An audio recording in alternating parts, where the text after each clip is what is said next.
presentation is like this. So here in this one, I am going to just discuss about the basics of remote sensing.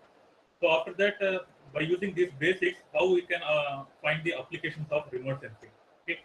So here, so if you want to understand the applications of remote sensing, we should be very strong in the basic. That means, so what, which type of resolution is required and what type of data we need to use, like this one. So these things I will explain with some examples what I have taken for our reason only. Okay, so step by step I am going to introduce these topics. Okay. So first of all, this is so introduction to remote sensing.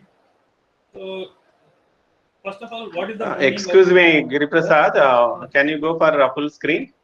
Okay.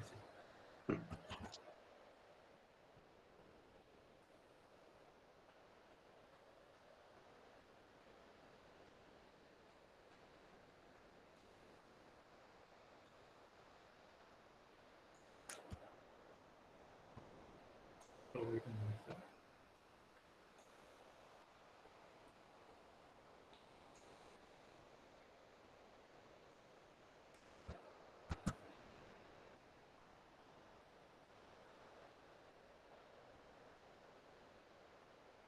FI is not working. Earlier, Earlier it is. so it is verified. That is some other PPT. Okay, fine. Okay, no issue. Go ahead. Okay. So I think I will explain in terms of figures only so that it is easily understandable. So coming to this one, remote sensing. So what is the meaning of remote sensing means here, this is the definition for remote sensing. Remote sensing is the science or art of acquiring information about the object by measuring the electromagnetic radiation.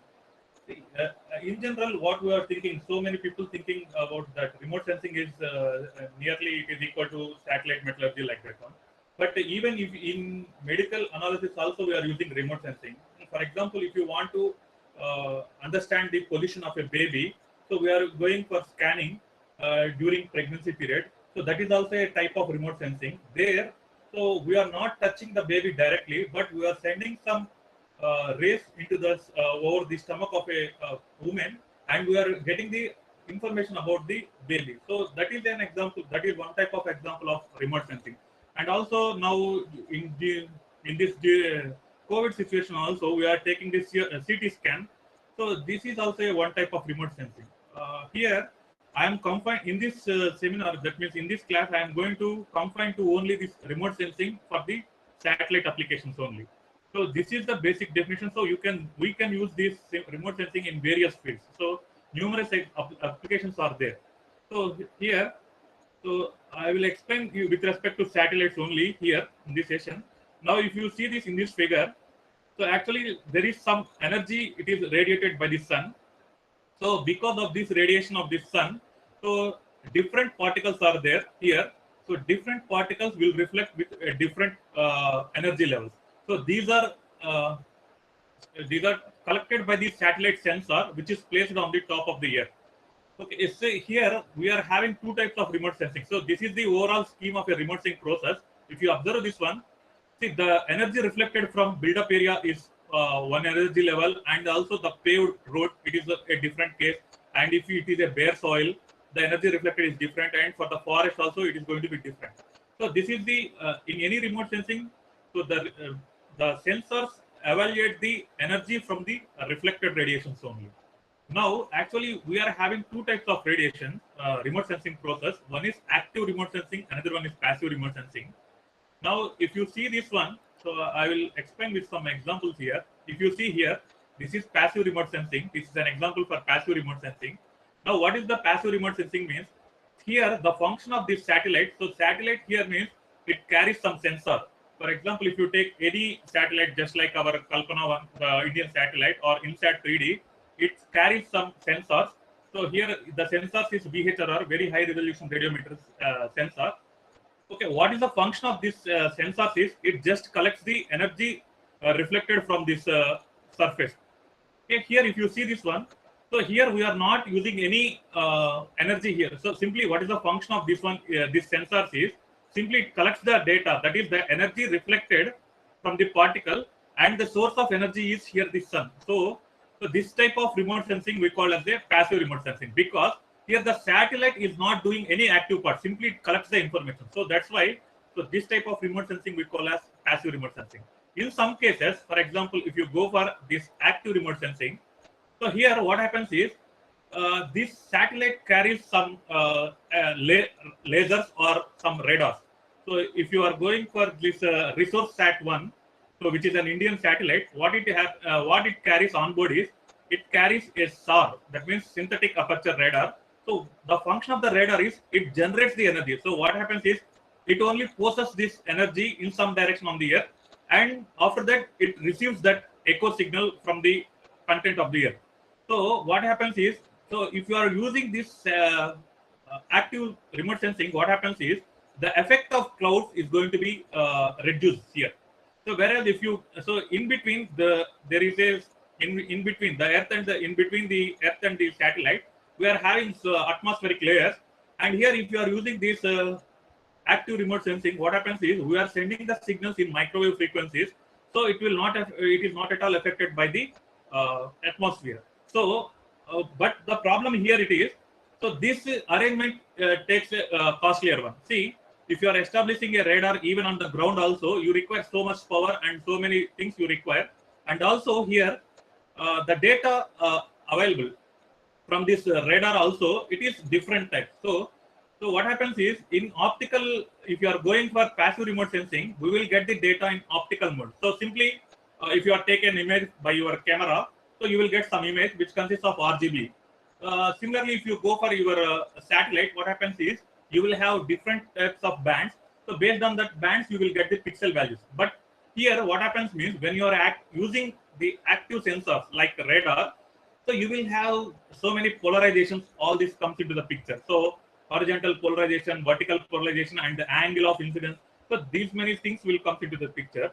So but actually this data is very useful, but for the analytical purpose, it requires some knowledge on this radar technology.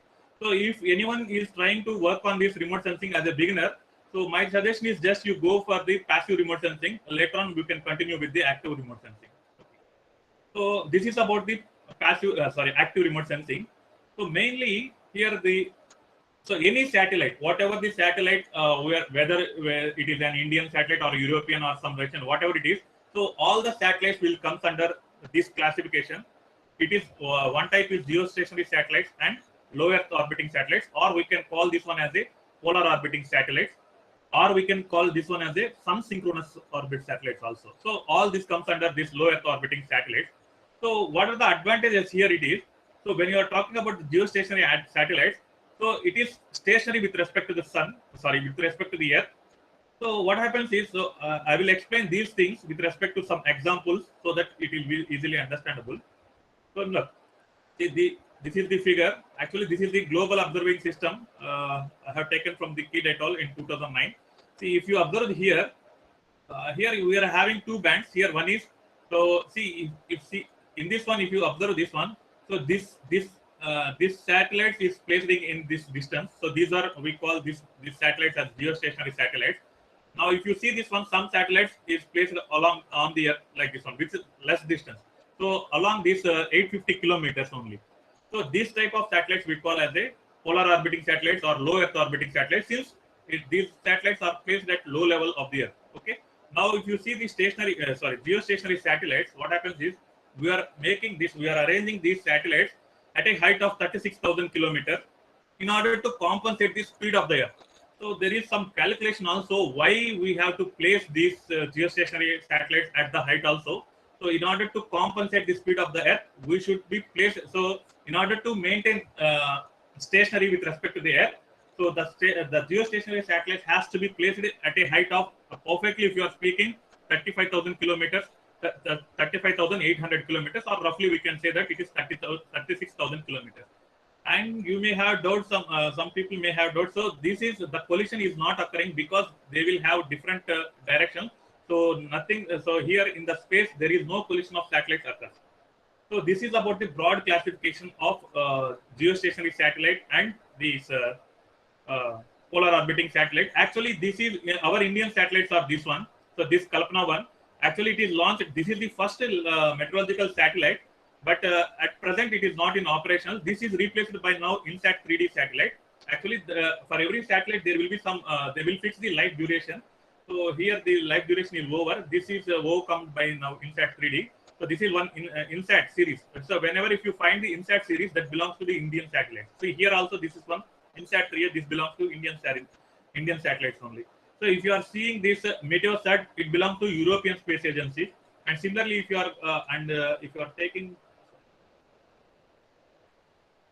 so for this one NOAA, so GOES, so GOES satellites, these are comes under the USA. Okay, so these are the different geostationary satellites and polar orbiting satellites which are revolving around the Earth.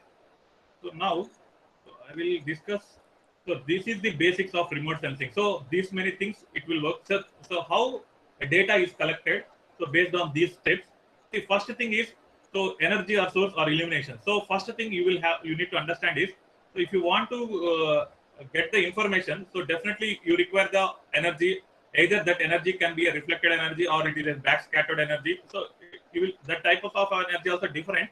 So just consider that is as some energy. Okay, so if you are using this energy source or illumination as a sun, so what happens means if you are using the source as a sun, then your remote sensing becomes a passive remote sensing. Or sometimes if you are using your sensor as a SAR, that means if you are using this synthetic aperture radar, then it will work like a source. Okay, energy source. Here, so this is so this sun so develops some energy, and what happens means this energy is passing through this atmosphere. Okay, so this is some radiation in the atmosphere. This is phase B, and it reaches the Earth. Okay, it reaches the Earth in the sense target, and based on the target again, so there's some reflected energy will be there, and this reflected energy is collected by this satellite sensor. And here, if you see this one, here in this, here also you will have two types of things in the satellites. So what happens is sometimes the analysis is taken at the space itself, or else sometimes in some satellites what they are doing is simply they collect the energies and they simply send to the ground station using some receiver. So there, so if you see this one in the E section is transmission, reception, and pre-processing stages are there. So satellite cannot. So the function of these sensors is, so it cannot do anything. Simply it collects the energy and it sends the energy to the station only. So all the work has to be done by human only. So here in this one, transcription and reception, this is the basic steps. So after receiving the data, now the scientists or some persons, experts, started interpreting and they analysis, and finally they convert that interpretation, and by doing that analysis, they converted it into applications. Okay, so this is about the remote sensing process. So nearly 7 stages are there in any remote sensing. So this is the important things you need to understand. So there is a lot of scope in research here. Even so, if some students belong to communication, so how we can transmit that data from sensor to the receiving station. Here also you will use some different modulation schemes. So and also the bit rate modulation scheme comes into the picture if you belong to communication. So here this remote sensing has an advantage of, so any engineer can work on this one. So that is what I want to tell here. So now this is about this one. This is the basic process of remote sensing. Now coming to this one, so I will just briefly discuss about this resolution. This is very, very important. Here for any satellite data, so we have 3 types of resolution. One is spatial resolution, temporal resolution, and spectral resolution. The spatial resolution represents so how much the pixel covers. So for example, if the spatial resolution is some 250 meters, so what is that meaning is 1 pixel of that sensor or satellite image covers 250 meters by 250 meters area. Okay, that is the spatial resolution. And if you see the temporal resolution, so for example, some satellite take an image over some Kadapa region. So again, at how much time it takes again to collect the same tile, that means same region. For example, if you see this in geostationary satellites, what happens is, so this geostationary satellite continuously observes some same portion of the Earth. So that's why the temporal resolution of the this geostationary satellite is 30 minutes only. For every 30 minutes, you will get the data. So, but what happens is this geostationary satellite is placed at a height of 36,000 kilometers. So the spatial resolution there it is high. So I will tell you what is the. I will take some examples of this geostationary satellites and this one. I will explain there. Okay. So this is about the spatial resolution and temporal relation. And one more important thing is spectral resolution. This is very important. So spectral resolution it depends upon the wavelengths. So at what frequencies we are collecting the data. So if you see the this is depends upon entirely the electromagnetic spectrum. If we see this one, so this is the electromagnetic spectrum. So here, if you observe this one, so actually it is radio waves and microwaves, far IR, middle IR, near IR, and it is visible range. Okay, here if you observe this one, so so even if you are from satellite pictures also, you can easily understand the plants, all these things. So because if you see this visible region, that atmospheric transmit is nearly 100%. So that is why. So whatever the picture you are saying from the space, it is nearly to our visible eye. So because of this reason only, you are able to understand even from the satellites itself. So this belongs to some plant area, and this belongs to some buildings, and this belongs to some water like that one. So because of this atmospheric transmittance window only. So now coming to this one, so I will explain these things with respect to some data. So here this is the data. Here if you observe this, this is the so this is Kalpana 1 data. So actually this is a type of which data means it is a geostationary satellite data. If you observe this data, so it will covers the entire Earth. Okay, and also if you see this one, so on every data you will find the date and time. So it is in Z. So if you want to IST, you need to add some 530 here for this one. So here, so this is about the geostationary data. If you see the geostationary data, what happens means it will cover the area from nearly some 45 degrees longitude to some 105 longitude, and the latitudes from -5 degrees to 45 degrees. Okay, so continuously you will observe these things. See, for example, if you want to analyze so rainfall like that one, so what happens means some example if you want to analyze the cyclone. So which part of the India is going to be affected by cyclone means you need to get continuous observations. So these continuous observations can be possible only by using this geostationary satellite. See here, the advantage of this geostationary satellite is for every half an hour they will give the data. See if you see this one here, if you see here, so there are clouds here, and also if I take the consecutive images, I can understand how the clouds are moving. And also this is one of the rainfall day I have taken. So if you take the cyclone dates, so definitely you will find the eye of a cyclone. So eye of a cyclone, and also if you take the consecutive images, so you can clearly understand from this one how the movement of the cyclone also. So from that only the meteorologists or the scientists they will say that so this part of the land is going to be affected by this cyclone. So based on that one, they will based on this geostationary data only they are going to inform us. And see here, here coming to this one, so this is visible band. Actually, this Kalpana is a in Kalpana data we are having only three bands. One is visible, water vapor, and in TIR band. And here this visible band. So the advantage. So what is the disadvantage is if you see this one, here you will not find any data because if you see this one, this image is captured at 1445 Z. So this is UTC only. If you want to find the ITC, okay, Indian IST, so you need to add 530. So nearly it is some 245 plus 530. It is nearly some 8 o'clock.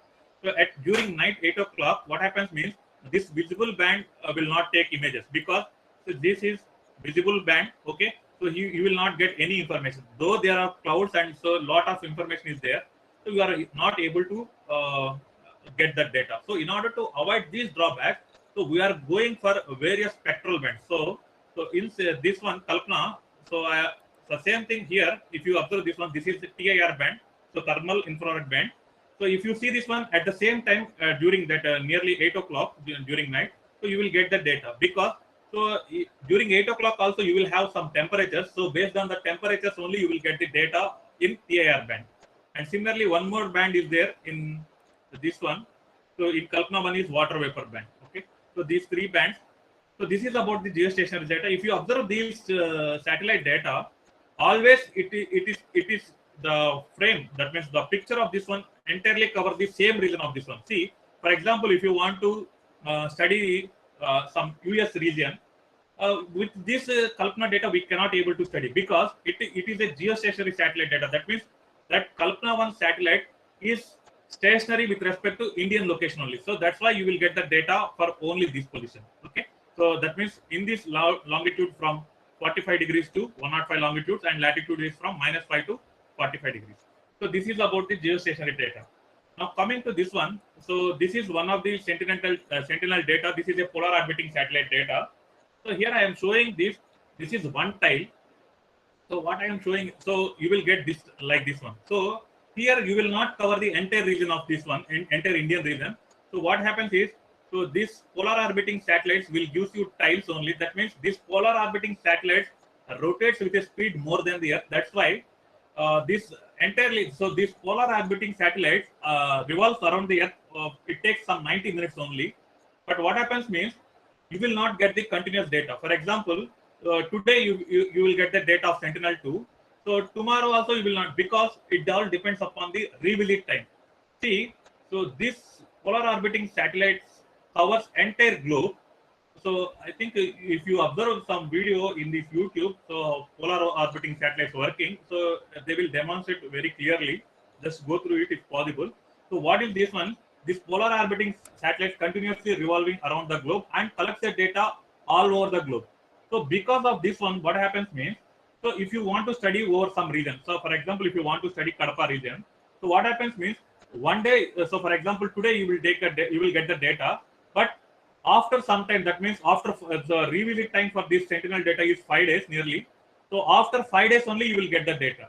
But here, what is the advantage is, you will not get the continuous observation. That is the drawback. But the advantage here is, you can easily recognize this one. If you observe this figure, if you see this one, so if anyone having idea about this Somasilla reservoir, this is the Somasilla reservoir, and so this is lies in between from Kadapa to Nellore region. So why I have taken is, I am doing some research on this region. Okay, so this is Kanigiri reservoir. Here I am doing some research. So that's why I have taken this tile. Okay, so see, if you want to work on some particular region, so what we require is high spatial resolution. So this high spatial resolution we will get only by using your polar orbiting satellites only. So, but the drawback in polar orbiting satellites is revisit time is going to be different, some 5 days like this. For example, see, still also we can use this polar orbiting satellite. So I will explain at the here and the applications. So let's go through this one. So this is the Sentinel-2 data. This is the Sentinel-2 data. So you will get the data like this one. Okay, now here. So here I am going to just to show some applications. So what are the phenological? So here I am showing the phenological characteristic features of paddy crop. Phenological means just like it is a time series. How the paddy crop varies with respect to time. See, if you see this one, so actually what I have taken is, see, if I want to, so if you collect data from satellite data, so what happens is, it gives a tile of 100 kilometers by 100 kilometers, but our region of interest is very small. So that's why what we need to do is, we need to perform some image processing techniques here, and we need to subset this one. Okay, we will take our region of interest. Here I am showing, I will show this one. I will directly come into this application. So, so this is the subset I have developed. Okay, so entire image I am not interested. If you see this one, so this is some here. This is the Kanigiri reservoir. The same thing. What I have done is, so I just subset this region only, because my region of interest is this one only. So I have subset this one, so that I get this area. So this area. Okay, and also I am not satisfied entirely. Just I want to work on this one. So actually, if any people belong to so some Buchi area. So this is a Buchi region. So near this is Kanigiri. So here there are so many crop fields are there. So here I just work on this one. So how the characteristics of the crop is varied. Now I have taken the 5 days. That means so the duration of paddy crop is nearly 120 to 130 days. That is nearly 4 months duration. So here I have worked on this one, and the results I got is this one. So this is. See, in this figure, we can clearly observe.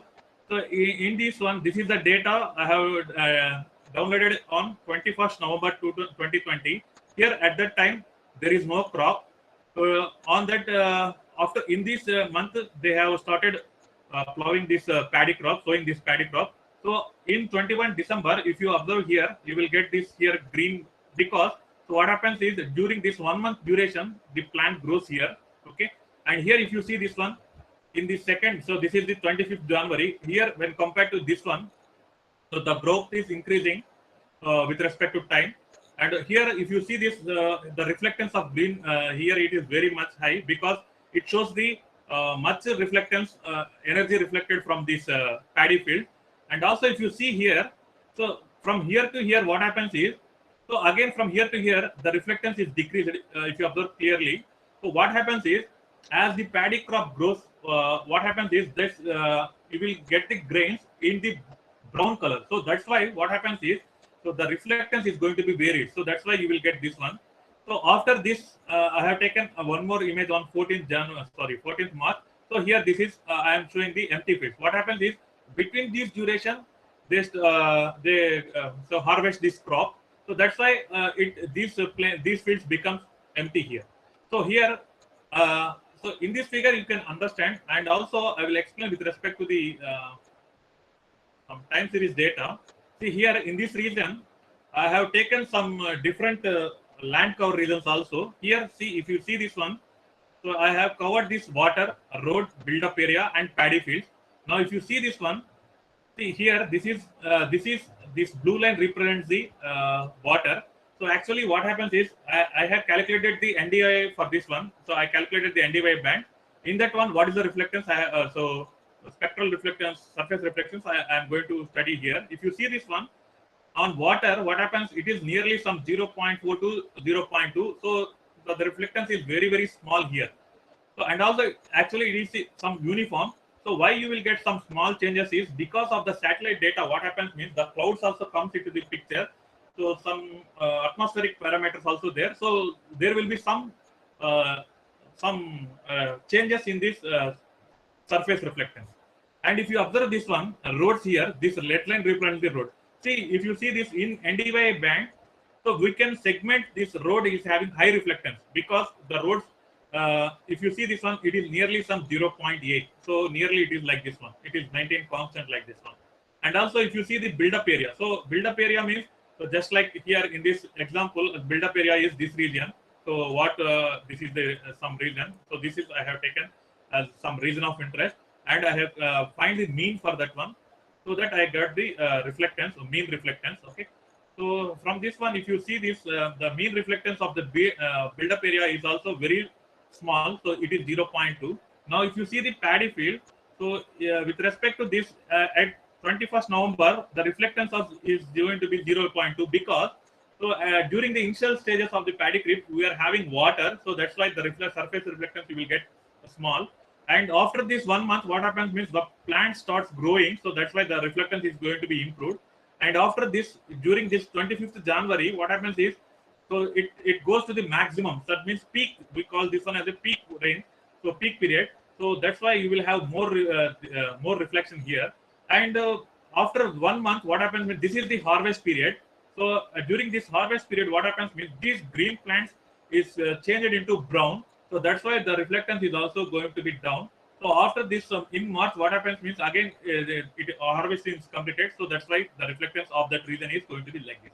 So from this one, you can clearly understand that. So how the reflectance of the crop field is for the paddy is going to be varied. And also we can easily classify from this image. So what is a water body, and what is a road, and what is a paddy, and what is other things also.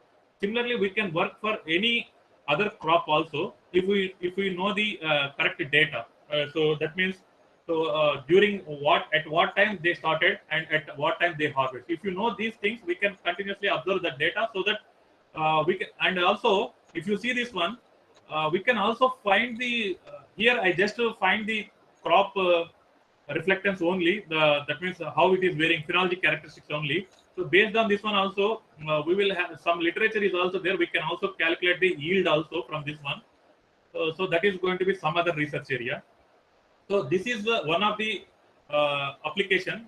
So this is done by using our Sentinel data, because this here, the region of interest is very small. So I require this high resolution data. For that purpose, I have used this Sentinel data. For example, if you want to find the rainfall, so rainfall means, see, this is the rainfall I have calculated from Kalpana 1 data. Actually, this rainfall I have calculated on December 1st, 2015. If you observe this one, here, so nearly 140 mm of rainfall is there on Chennai region. So even if you go and Google it also on December 1st, 2015, a heavy rainfall occurred. So generally, this Tamil Nadu region and some part of Andhra Pradesh is affected by northeast monsoons that will actually occurs in October to December region. So in December, if you observe normally, you will find heavy rainfall. So this so by using MATLAB programming, I collected the data from this Kalpana satellite and I evaluated the rainfall from this one. This is one application. So listen, if you want to find the rainfall, so which data I require is geostationary satellite only, because rainfall I need continuous observation. So because it is highly so it is dynamic. So this rainfall is very dynamic in nature. So that means it varies with respect to time as well as space. Whereas if you go for crop, it is not like that one. So you see, if you collect data at one period, and again after 1 month, if you collect the data also, nothing will happen because you can understand the growth of a crop. But if you collect the data for this rainfall, what happens means, if you collect 1 day and after the 30 days, if you collect the data, what happens is you are going to miss the rainy days between these 30 days. So that's why one thing I want to tell is, for different applications, we require different satellite data. So firstly, if anyone wants to find the applications, we need to understand which type of data is suitable for our application. Okay, this is one application what I have done on this rainfall. So this is, I have compared this with other satellite product also. This one on 1st December 2015. So one more thing is the forest fire detection. This is also this is actually this is, I think, some region near from this Tirupati to Kadapa region. In between, some region is there. I forget this name. Also, this is some reservoir. So actually, I have collected these two data sets on 2 dates. On 27 February, listen, if you see this one, so what I am using is, here I have used different bands. So here, if you observe this one, I am using this RGB. So this is RGB band. So here I am using SWIR, near IR, and 88. Okay, so that means red, near red. So because for different applications we need to use different bands, and that also, so how you can understand is, if you understand the concept of spectral reflectance of every object, so then it is usually understandable to find which band is suitable for the detection of our application. Here, if you observe this one, on 2020 February 27, if you find here near this, so actually this is some forest region only. You can even have opened some even in Google Maps also. So this is the region. So if you observe this, this is the region. So what I have collected data, this is Kandaluru reservoir. If you see this one, so some reservoir near this, so this is some forest area. So this is, these are reserve forest area. So first we need to understand, if you want to study about the forest fires, we need to fix the region of interest. So this is our forest area. So if you see this,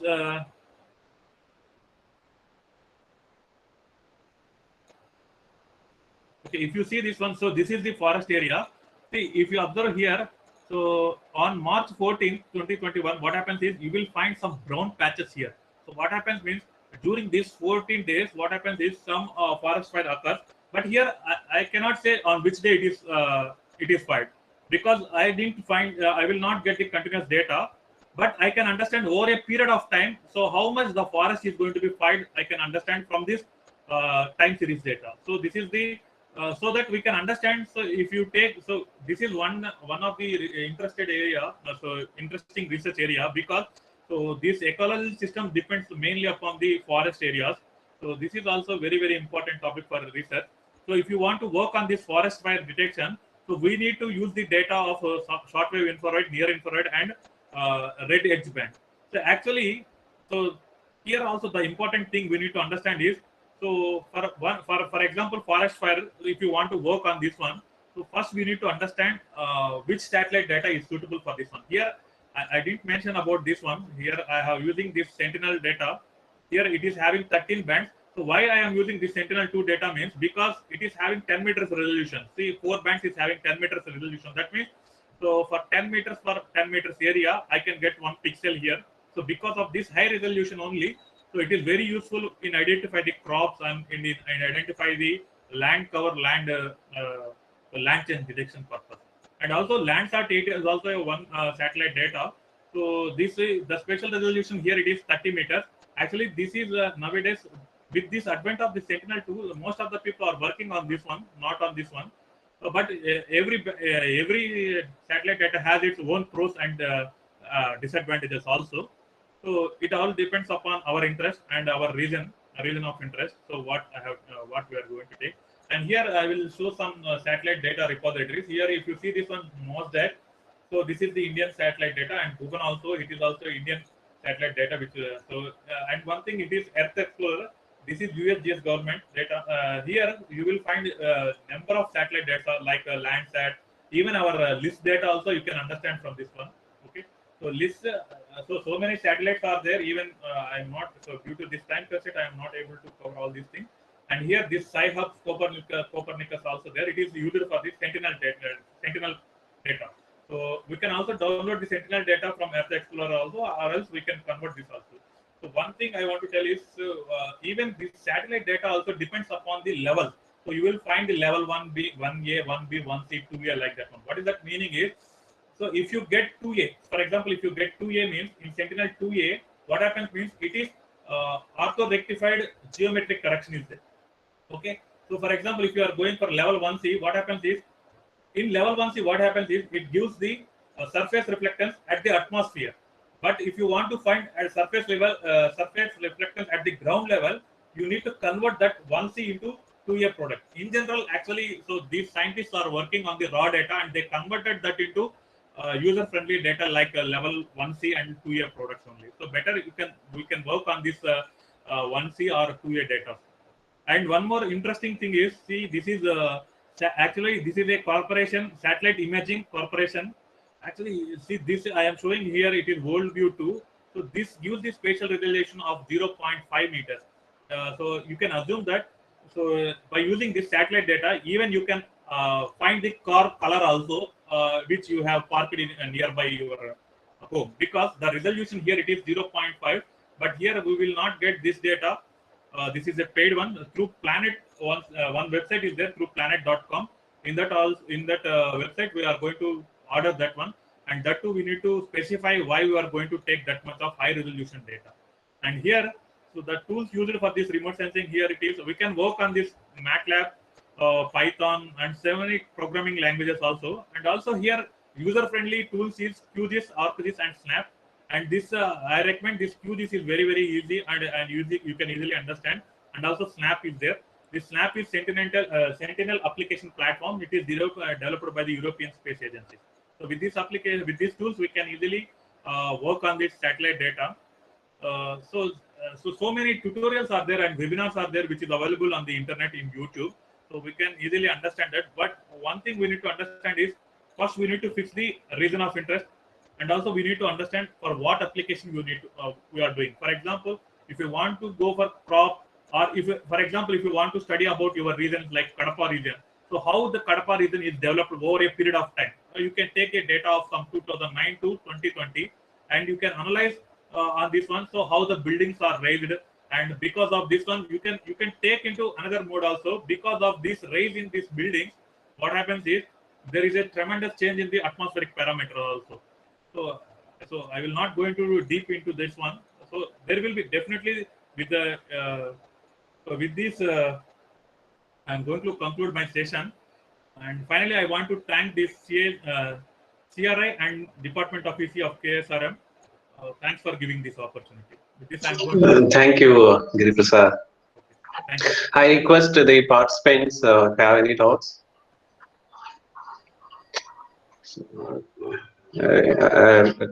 From the participants. Giri, is it possible to get the live data? Yes, sir. Yes, sir. It will be. It is. We will get the real-time data only, sir. Real time means there's last 1 week data also. Yes, sir. Last 1 week. So this is actually yes, sir. Even we will get within 3 hours span only. So if 3. Okay, yes, okay, sir, we will get that. okay, fine. So, but the resolution only 10 meters by 10 meters. So it Yes, varies sir. 10 meters depending by upon 10 the meters. satellite. Yes, sir. It depends upon it. But when we go for hyperspectral imaging, so where we can increase the resolution also. This hyperspectral means number of bands. So this is all. This sentinel data is also an example for hyperspectral image, sir. Actually, Uh-huh. this we are having 13 bands here. So hyperspectral Okay. or multispectral means the number of bands is going to be varied, and Yes. also resolution also is going to be changed, sir. Yes. Yes. Okay. So the participants have any queries? Okay. So thank you for all the participants bearing with. So the every day the participants are coming, and so I thank for your patience. So again, we'll meet tomorrow. Thank you all. Thank you, Giripasad. Thank you. Thank you, sir. Thank you.